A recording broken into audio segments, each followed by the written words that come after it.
é tratado com frequência nas casas das pessoas, nas escolas, nos lugares onde as crianças convivem? Não, é difícil. Assim, a gente vê, mas conversar assim sobre, eu acho que é bem difícil de conversar sobre. Uhum. Seria importante conversar sobre isso?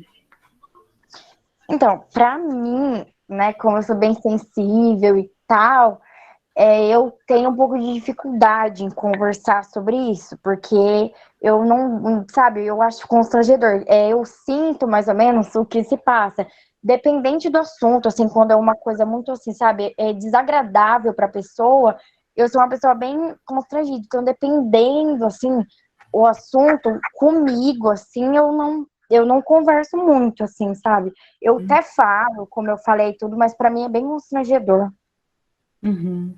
Mas talvez isso não seja justamente porque se fala pouco sobre isso, porque se fosse um assunto mais comum, mais discutido, talvez esse constrangimento fosse diminuído, você não acha? Se fosse um assunto que fosse tratado em casa com mais naturalidade, na, na sociedade em geral, nas escolas com mais naturalidade, nos encontros de amigos, se isso fosse tratado com mais naturalidade, não seria menos constrangedor falar a respeito?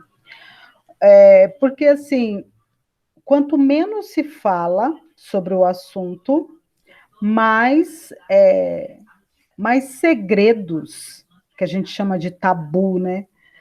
Mais segredinhos vão, coisas que a gente não compreende, vai crescendo em torno desse assunto. A violência contra a criança, ela se dá de várias formas, né? Nem sempre ela precisa ser física para ser violência.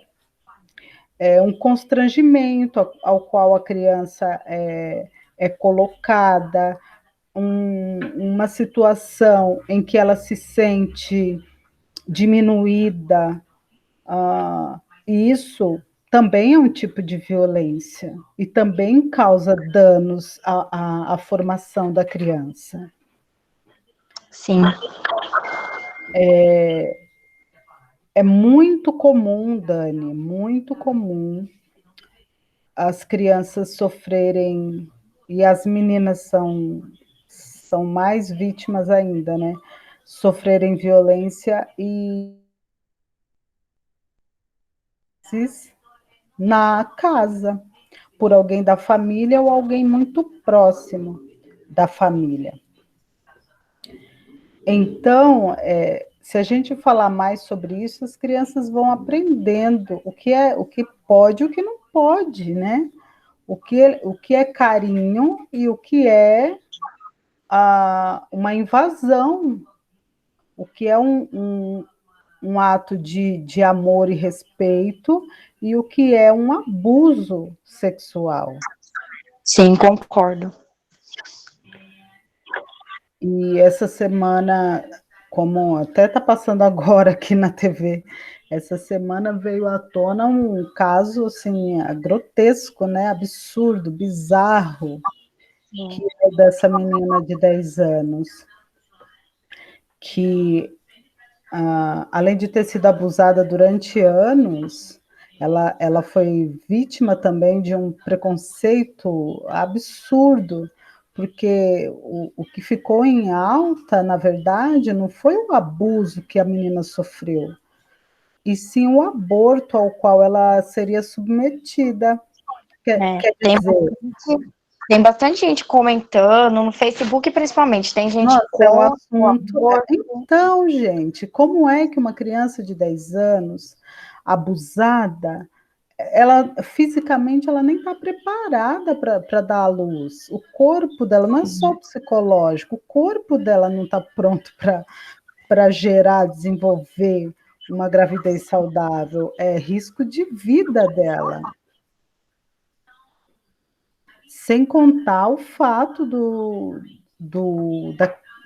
que ela estava gerando, ser fruto de uma violência que ela sofreu por anos calada.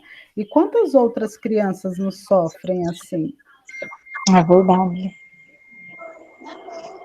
E pelo que tudo indica, né, na própria casa.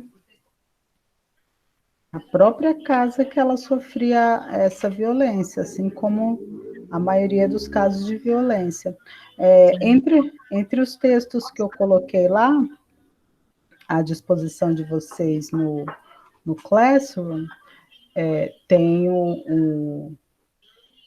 uma pesquisa realizada por uma ONG internacional, né, que aponta que durante esse período que a gente está vivendo de quarentena,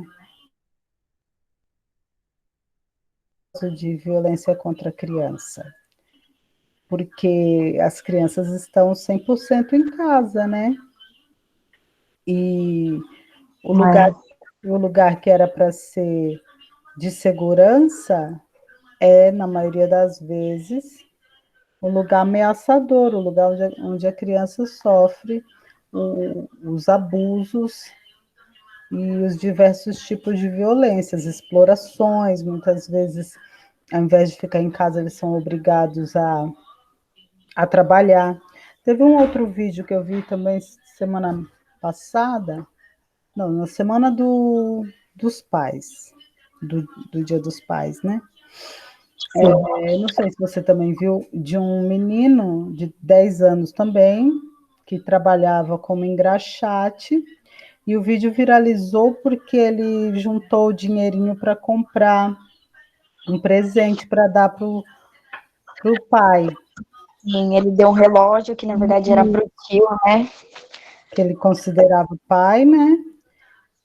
Aí as E pessoas aí, começaram a ler coisas para ele, eu vi. pois bem, a maioria dos comentários é falando, nossa, que bonitinho, o menino trabalhou para comprar o relógio e tal, trabalho digno, enquanto tem muito adulto aí que rouba, que não sei o quê. Só que a gente parou para pensar que é uma criança de 10 anos sendo obrigada a trabalhar.